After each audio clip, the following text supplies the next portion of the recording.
I'm Sam from GForce, and this is MAP.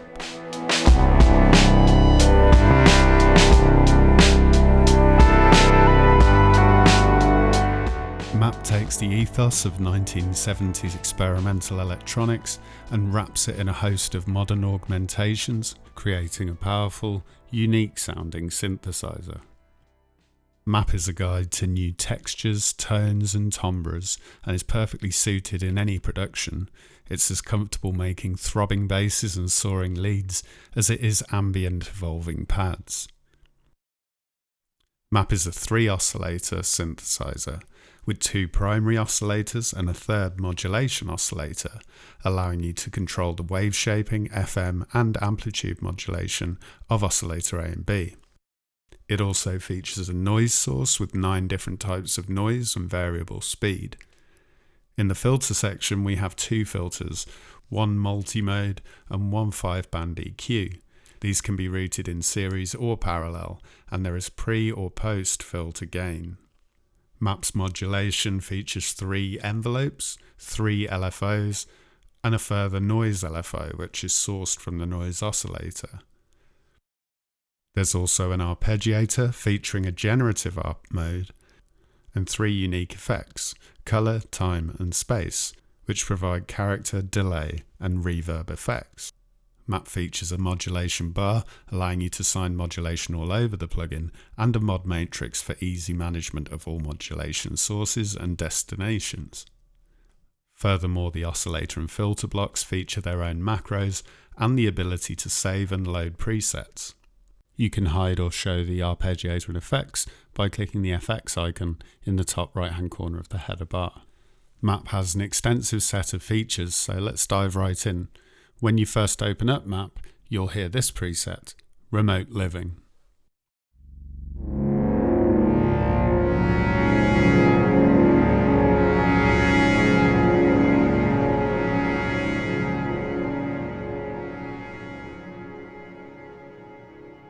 Let's take a look at the oscillator section by first resetting the patch to init.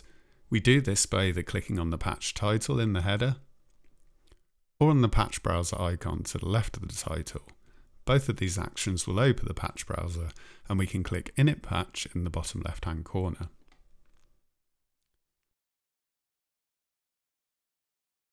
MAP features 3 oscillators, 2 primary oscillators A and B, and a modulation oscillator. This can be used as a modulation source for oscillator A and B, or as an audio oscillator in its own right. Oscillator A and B feature 7 identical waveforms, although with slightly varying characters. You can see here that saw pulse in oscillator A has a stronger transient than saw pulse in oscillator B. These differences in tone and wave shaping range allow the creation of organic sounds very easily from just a single modulation source, the mod oscillator. Let's go through the oscillator A waveforms now. Firstly, we have saw pulse.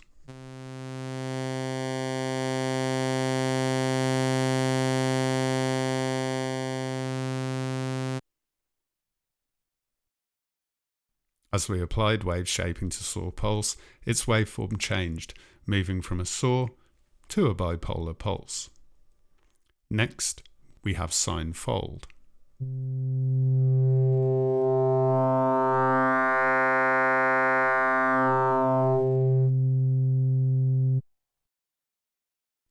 Thirdly is triangle, which is also folded, but to a lesser degree.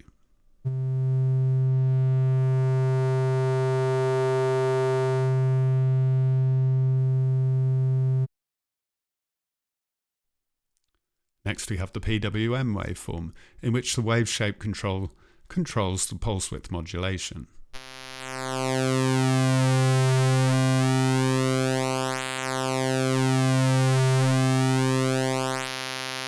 Next we have sine saw, in which a sine morphs into a saw.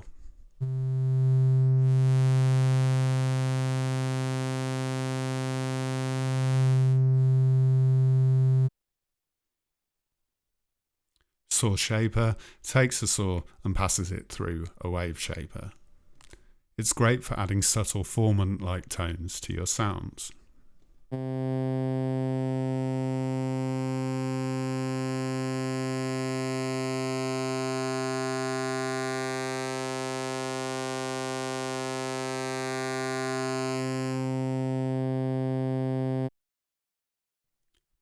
is a pulse made from saw waves.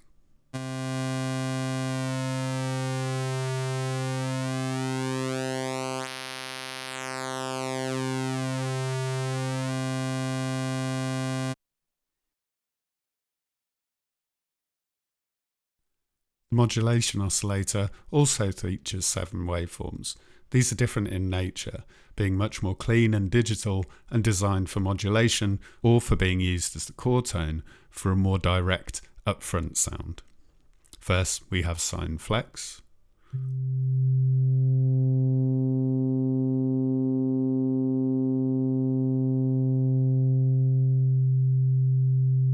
Then triflex.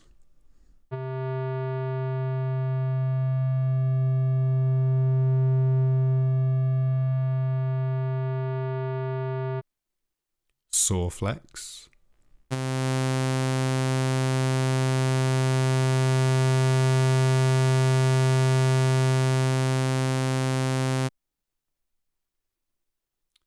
The same PWM waveform as featured on oscillator A and B.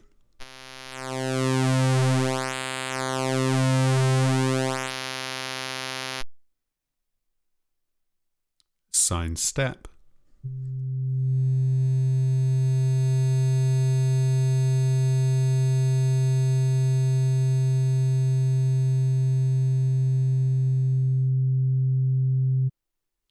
And tripulse.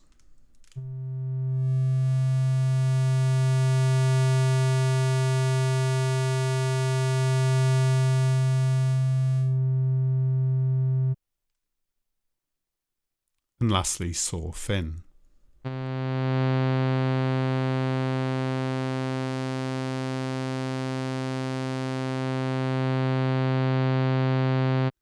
The harmonic changes in some of these modulation oscillator waveforms are quite subtle when heard at audio rates.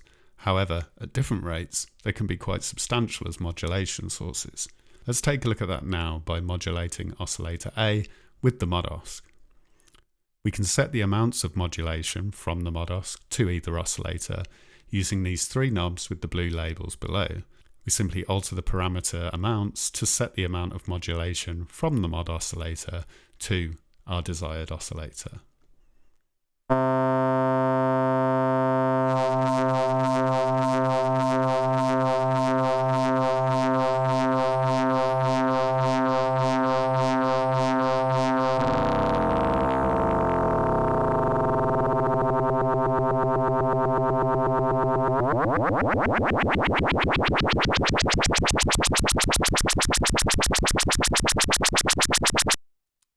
To provide more modulation options, the mod oscillator has 3 frequency modes. First is key, which follows the keyboard. Second is free, in which the modulation oscillator operates at a fixed frequency.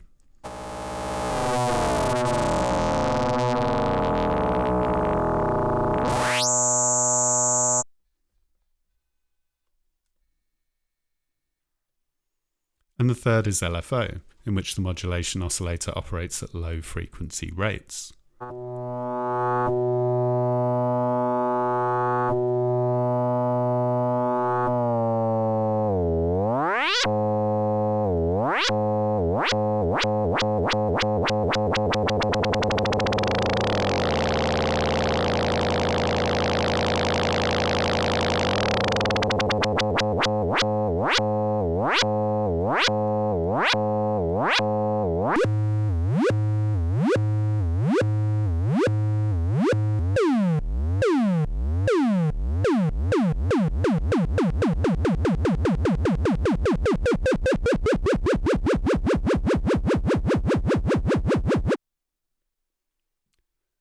Oscillator A and B can be synced to the modulation oscillator, which is useful for creating thick, consistent sounds.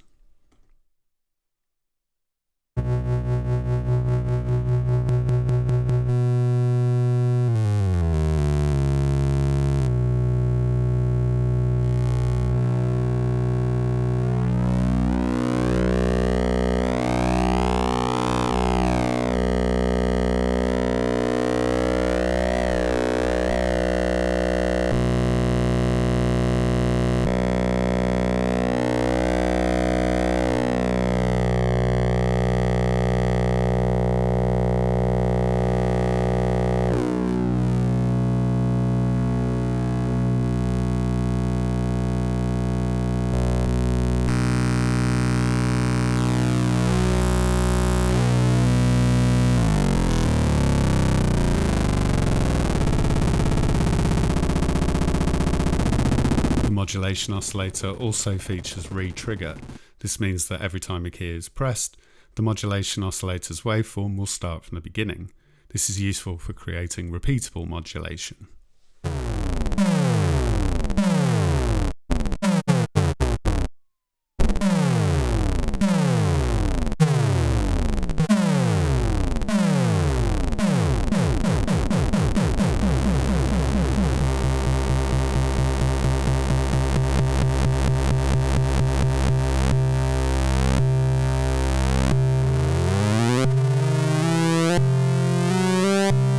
Combining the two oscillators with the modulation oscillator is the key to building up rich harmonic tones, which can then be sculpted and shaped using the filter section. Also in the oscillator section, we have the noise oscillator with 9 different types of noise and a variable speed control that can be taken down all the way to reverse. The first noise type is white noise.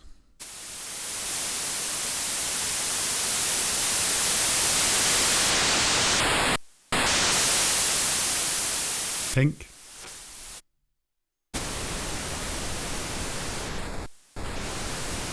blue,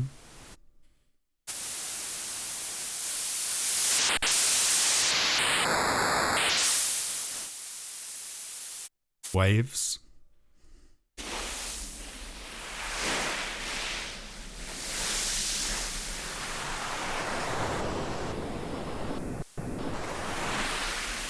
wind,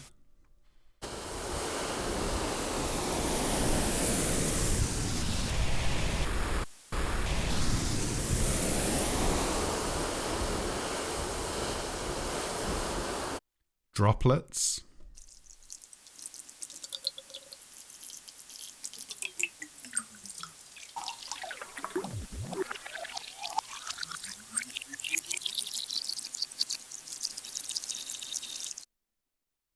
tape noise,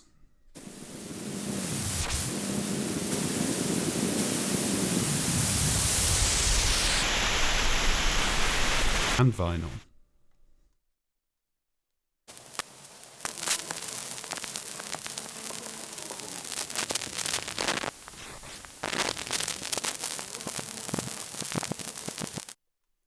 We also have this digital noise.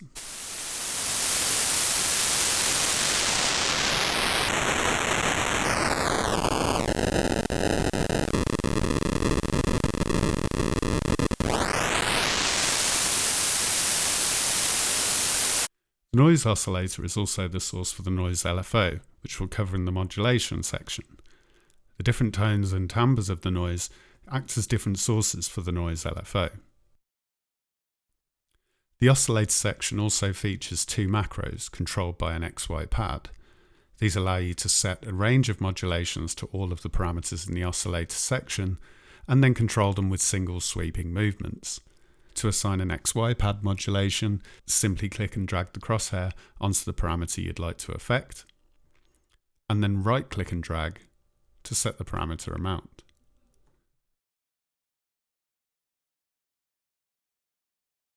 Now when we move the XY pad, we'll apply the modulation that has been assigned to it.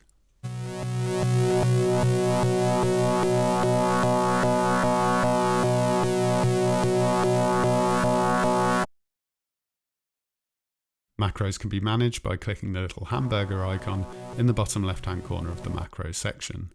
Here you can see your assignments, delete them, or remove all.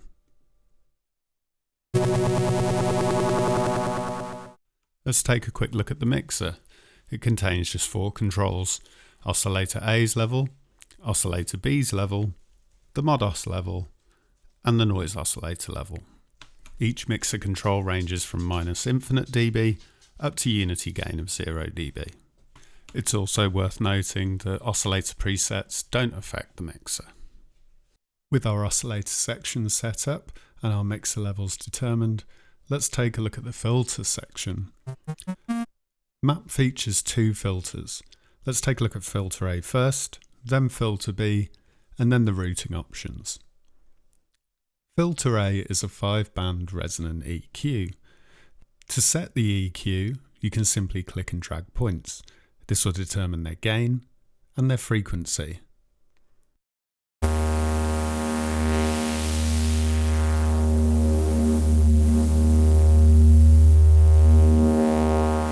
Holding Control and dragging will set the cue for that point.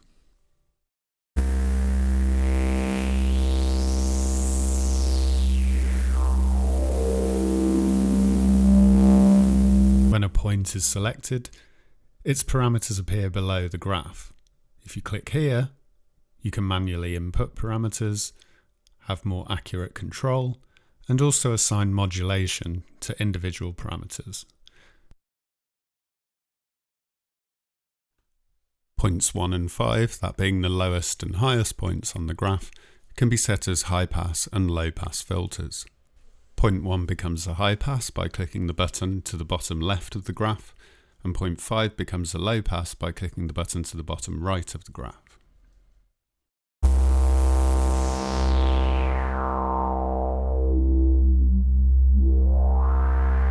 If I click the graph switch up here, I change the parameter view. Here I can see all of the parameters of filter A. This allows me to quickly set up, for example, all of my gains in a way that I would like them.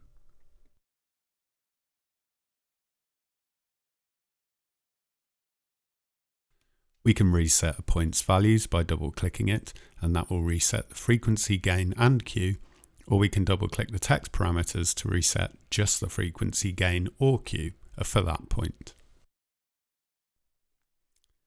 There's an enable button here so that we can turn filter A on or off. Let's turn it off and have a look at filter B. Filter B is a resonant multi-mode filter. You can sweep through the different modes using the knob to the right, and the modes are looping. That means it starts at low pass, through notch, to high pass, to band pass, and back to low pass. Therefore, if you applied, say, a saw modulation to this knob and have it covered 100% of the knob's range, you would pass through all the filter modes again and again.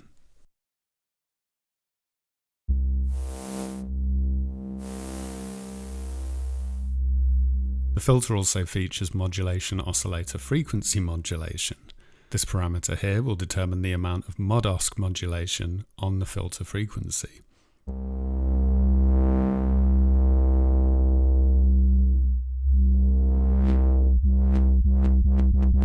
Filter B also features 2 and 4-pole modes.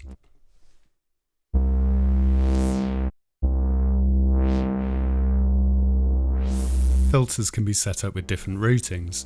We can have it so that filter A feeds into filter B feeds into filter A, or both filters are in parallel. Pressing the pre or post button here will switch the position of the gain knob in relation to the filter block. The gain knob goes beyond 0 dB, allowing you to drive up to plus 12 dB.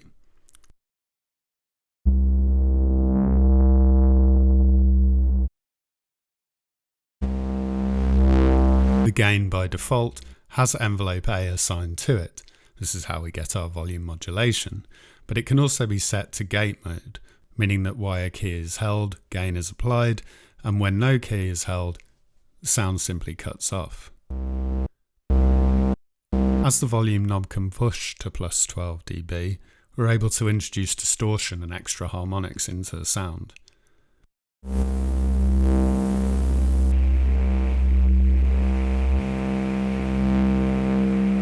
MAP features an identical macro system to the oscillators.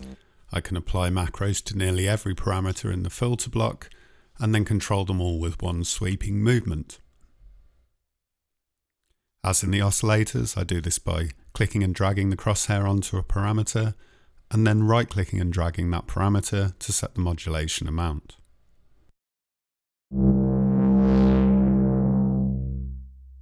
Again, like in the oscillators, MAP features filter presets, which can be loaded using the preset menu at the top.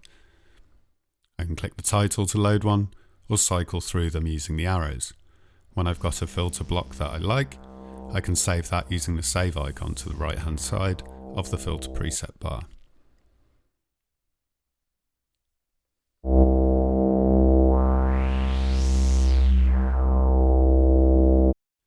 Before looking at the envelopes and LFOs, let's take a look at the modulation system in general. In the center of MAP, we have a modulation bar. Here we can see all of our modulation sources. We have the 3 envelopes, the 3 LFOs, the noise LFO, modulation wheel, and then as I've got MPE selected, we have strike, timbre, pressure, lift, and key. If I go to settings by using the cog in the top right, I can disable or enable MPE mode, and the sources in the modulation bar will change. With MPE mode disabled, we have velocity after touching key. Assigning modulation is simple. We just click on the parameter we wish to assign it to, and then use the sliders in the modulation bar to assign amounts.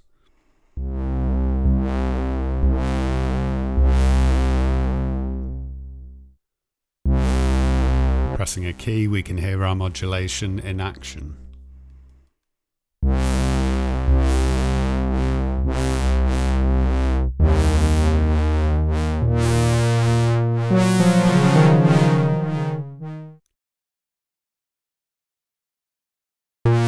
The scopes in each of the modulation sliders give a live readout of the current modulation values.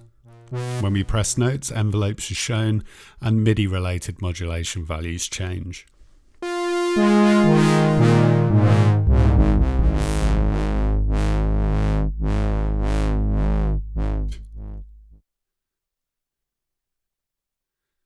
To remove a modulation assignment, we simply go back to the parameter again and double click on the slider. Now it's gone.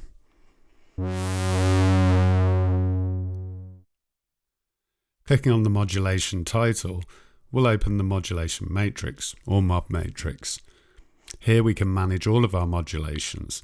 We can remove, change assignments, or bypass modulations if we want to hear parameters without the modulation assigned.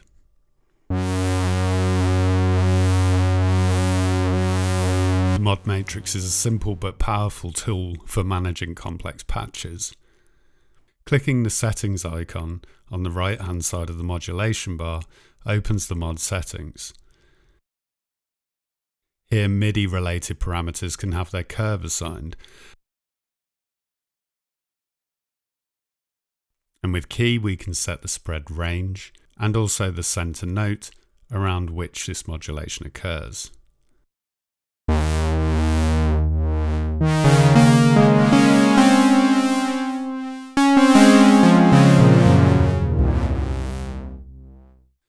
Let's take a look at the envelopes. We have 3 envelopes, A, B and C. These can be selected by just clicking the letters in the envelope block title bar. Envelope A is automatically routed to the gain knob in the filter section. This can be changed to a gate by clicking the switch just underneath the gain knob. Let's leave it as envelope A and use envelope A to build an example envelope. Creating an envelope is easy, and there's 2 ways to do it. We can either use the graphic just above or the text just below. To set the attack time, we can click and drag the first point in the graphic horizontally. To set the decay and the sustain, we can do the same. However, this time the second dot works on both axes. Horizontally sets the decay time and vertically sets the sustain level.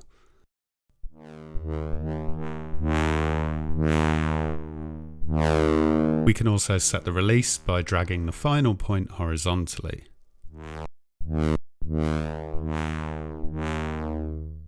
If I want, I can simply click and drag the text boxes at the bottom to set precise values, and I can also assign modulation to those parameters through the text boxes. Our envelopes also have control for curves. We can set the attack curve by using the knob on the right hand side, labelled A curve, and the decay and release curve by using the DR curve knob just below. Let's have a look at the other options. We have a depth control here. Now this may not seem very useful at first glance, but it allows us to quickly assign something like save velocity, to the envelope, and then make that envelope velocity sensitive. We also have two icon buttons which allow us to control our envelope. The first icon here turns on envelope loop. Now the envelope, while a note is held, will cycle through the attack and decay stages to the same point before starting again.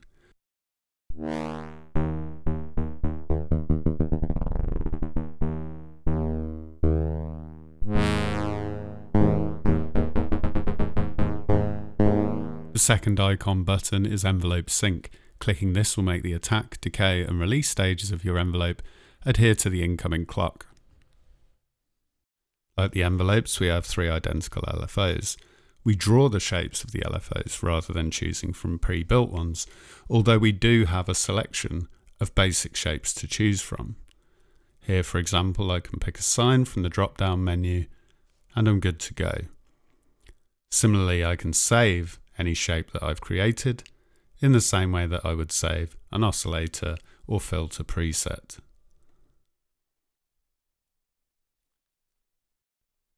Starting from a basic shape, such as a triangle, let's look at how we add and remove points.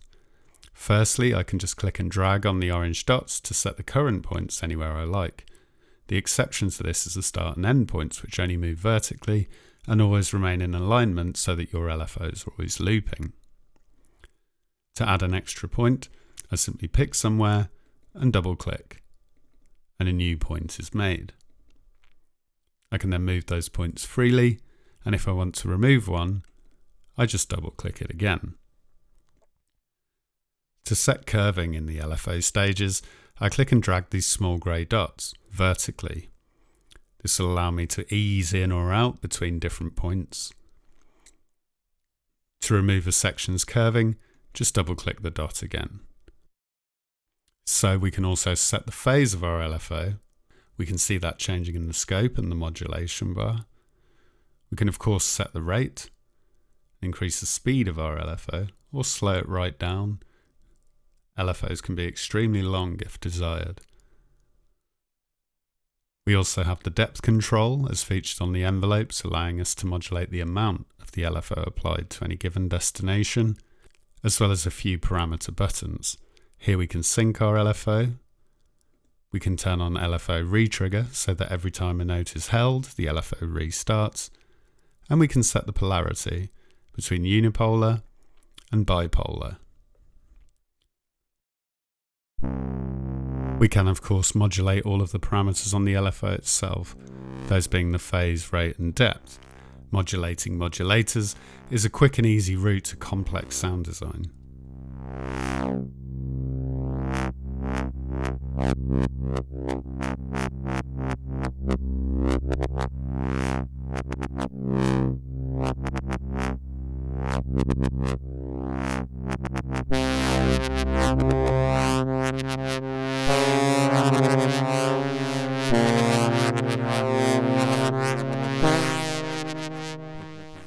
Let's take a look at the noise LFO. The noise LFO uses whatever noise type you set in the oscillator section as the source for its noise modulation. This noise is passed through a bit crusher, a sample and hold, and a slew to create stepped or smooth random modulation.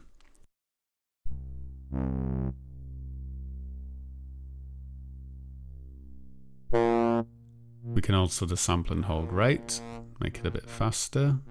And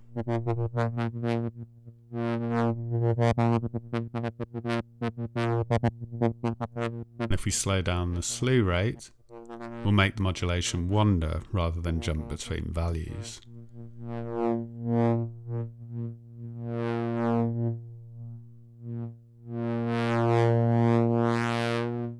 Using the bit crush will essentially quantize the available values from the noise source.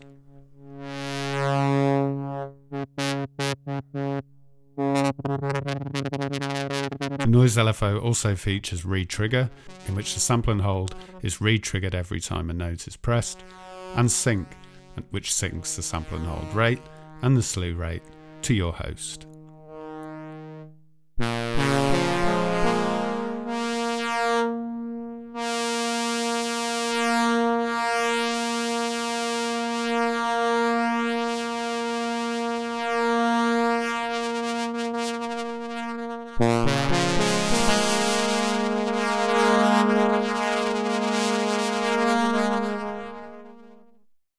Let's take a look at the controls to the right hand side of the mod bar. Here we can set whether the instrument plays polyphonically, monophonically, or monophonically with legato envelopes. Underneath we can set the voices. This ranges from 1 to 16.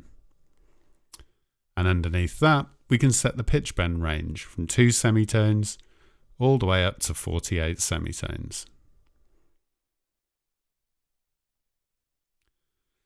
Next we have the unison controls. When in mono or legato mode, you can enable unison. With unison enabled, we can set the detune by clicking and dragging the icon just above.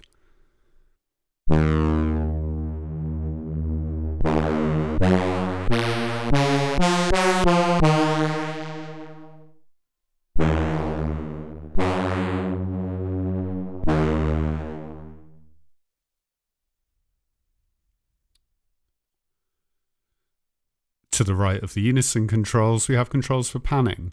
Here we can set the pan spread amount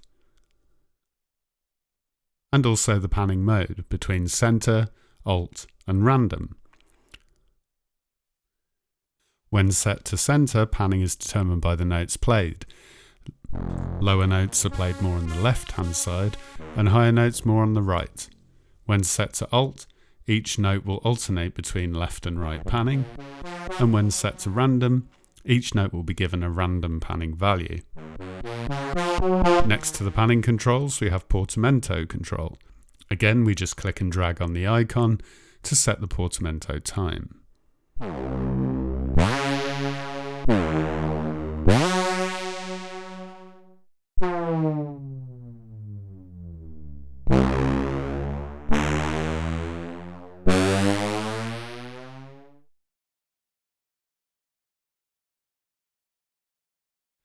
Underneath the portamento, we have a hold control. With hold enabled, any notes you play will remain sustained until hold is taken off.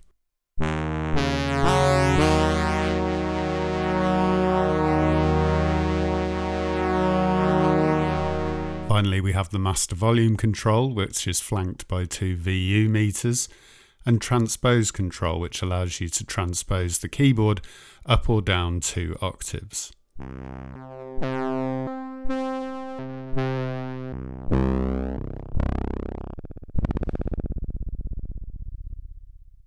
Now let's take a look at the arpeggiator. MAP features a traditional arpeggiator and a polyphonic generative arpeggiator. We'll look at the traditional one first. To enable the arpeggiator, we click the power icon here.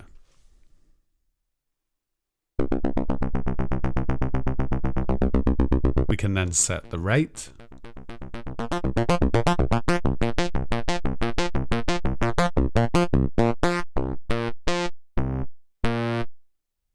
and the swing,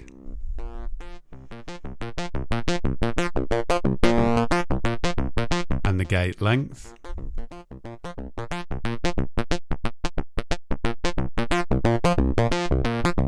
we can set the octave range,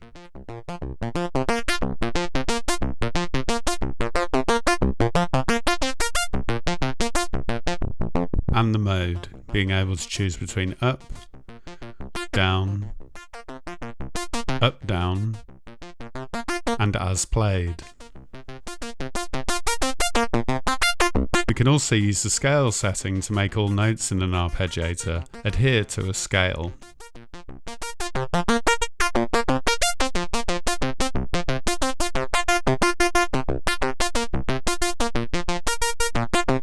Now we can switch over to the generative arpeggiator, easily done by clicking the button just at the top. With the generative arpeggiator selected, the available parameters have changed. Now we have access to a button that allows us to generate an arpeggiator, an XY pad to control the intensity and length of that arpeggiator, an evolve control, and then some of the options that are available in the standard arpeggiator. Octave and mode are not available due to the polyphonic nature of the ARP. So I click the spark icon here, and I've generated a new set of note on and offs using Markov chains. If I hold one note, we'll just hear one note playing.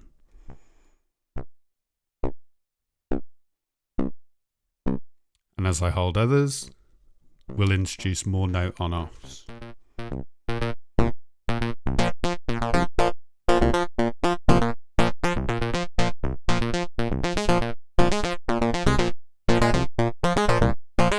If we press hold, we can leave this running.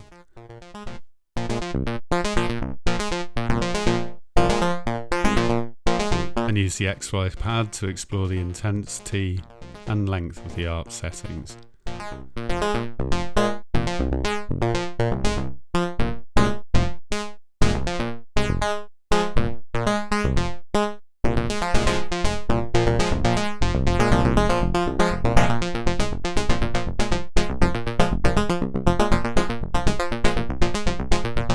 In the top right hand corner of the XY pad is where we have the most notes playing, with the longest loop for each note on off section. To hear a new set of note on offs, we just generate again. Each voice has its own set of note on and offs. These can be different lengths, and so arpeggiators don't necessarily loop perfectly.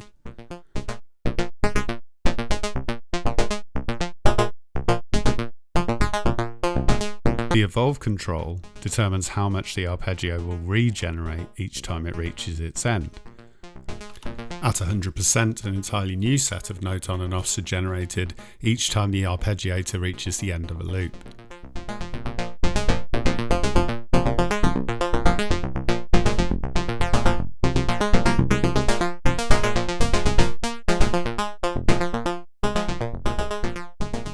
Let's have a look at MAP's effects. MAP comes with 3 unique effects designed to add character, movement and depth to your sound. The first effect is colour. What this does is take the incoming signal and split it using a crossover filter. You can then apply 3 different effects to either the high frequencies or the low frequencies. To enable any effect, we click the power icon in the top right hand corner and then we can manipulate it.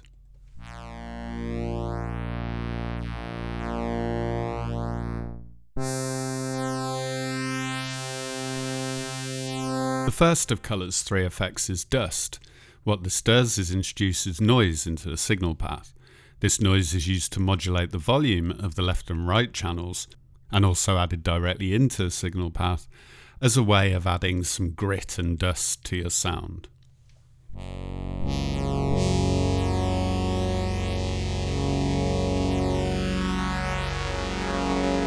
The second effect is crisp, which introduces a bit crusher and also manipulates the width of the crossover filter.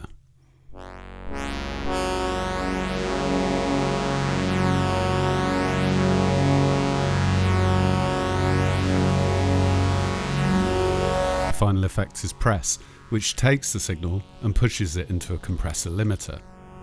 This is great for adding some oomph to your sound.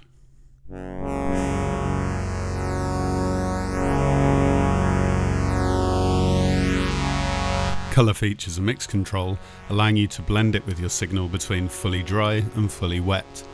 It also features a pre and post switch, which allows you to place colour either before the time and space effects or afterwards. All of MAP's effects have preset loading and saving, just like the oscillators, filters and LFO shapes. We can load a preset by clicking on the top bar and looking at the factory ones here. We can also browse through presets by clicking the left and right arrows, and we can save a preset by clicking the save icon.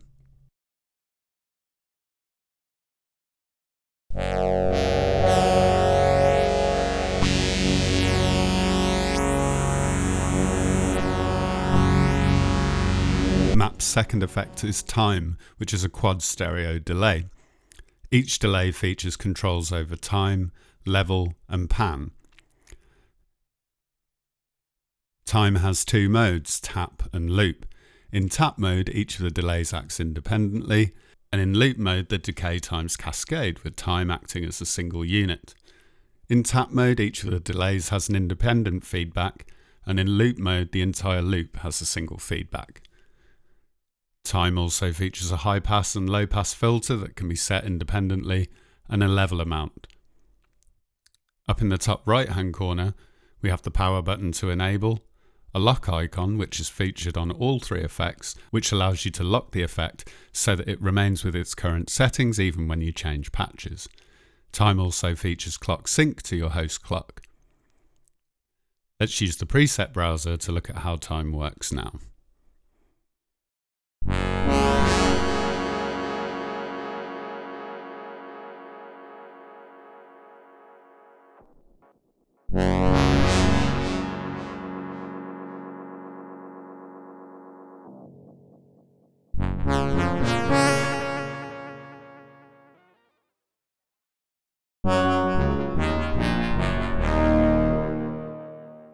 MAP's third effect is space, built around a granular engine with diffusion and stereo manipulation using all-pass filters of the wet signal.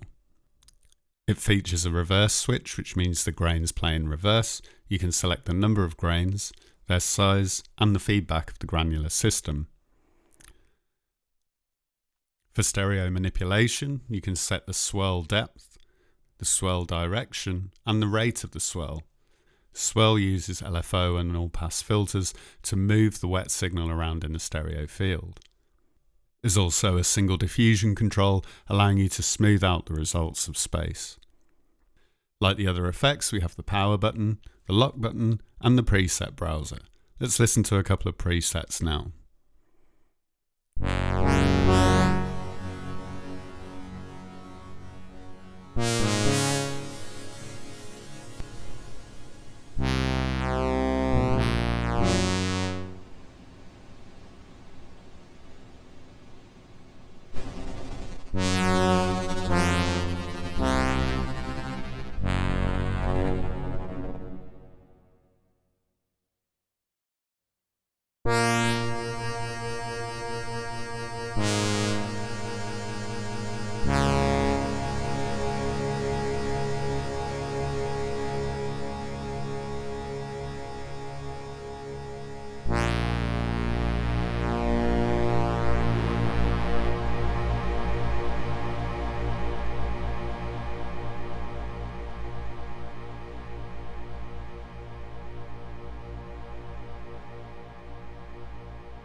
Now that we built a patch, we can look at saving it.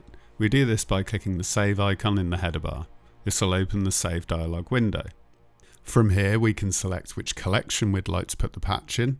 I'm going to choose user. We can select the category for our patch. I'm going to choose keys for this one. And then we can select multiple type and timbre tags. This patch is polyphonic. It's got a swell. And it's pretty wide. For my timbres, I'm going to choose bright, nostalgic, and warm. Then I give myself a patch name. I give it an author. And then if I want to, I can add some notes. Once I've done all of that, I click save. If there are no types, timbres, or categories that suit my patch, or if I want to make a new collection, I can simply do that by clicking in the box at the bottom of each column, typing what I want, and clicking the plus.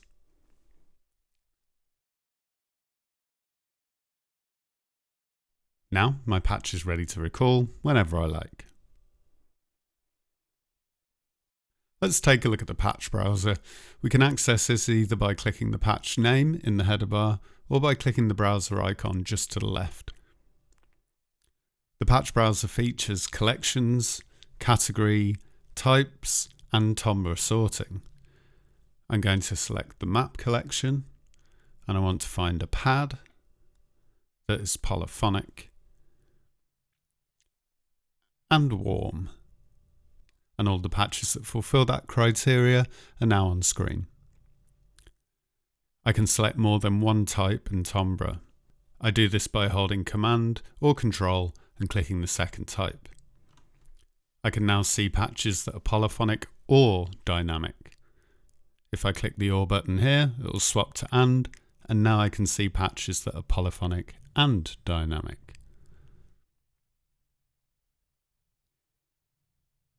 Removing my tags, I'm able to search for patches. I can search them via name, author, and notes. If I put an author and put in my name, I can see all the patches that I've made. We have some sorting options for your available patches too. And we can sort them by A to Z, Z to A, favourites if any are present, and alpha patches. To create favourite patches, I simply click the heart icon next to the patch, and they'll be added to my favourites list. At the top of the browser, you can see information on the patch you've got currently selected. You can see the patch name, the patch author, any patch notes that were there, and the patch tags. At the bottom of the browser, we have buttons to init our patch, cycle through previous and next patches, close the browser, audition and the note with which we would like to audition these patches, random patch selection, and program change control. What this allows us to do is drag patches into program change slots, which can then be accessed via program change controls. I can remove those by clicking the bin icon at the top here.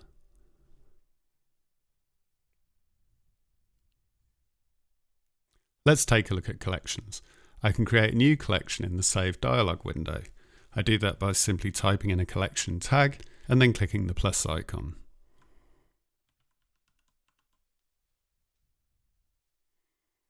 Now, every time I save a patch with that collection tag, it'll be placed within that collection.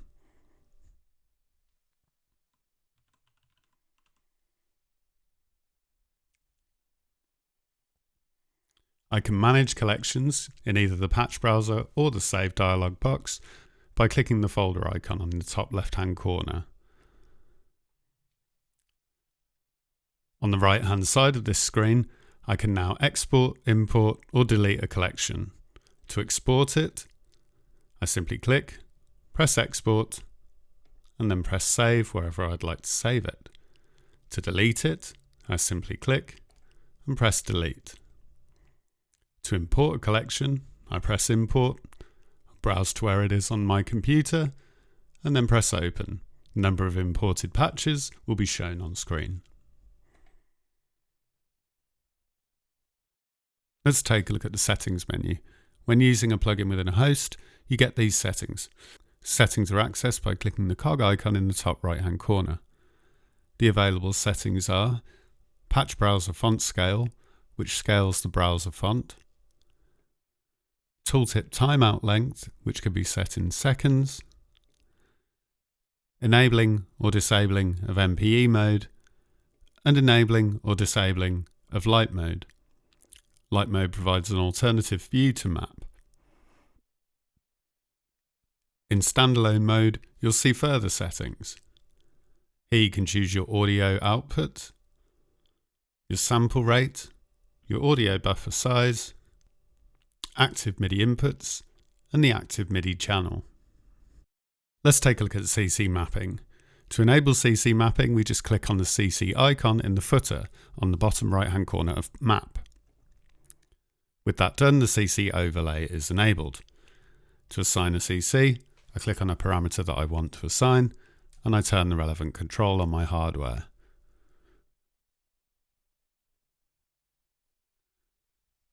To disable a CC mapping, I just double-click it and it will be removed.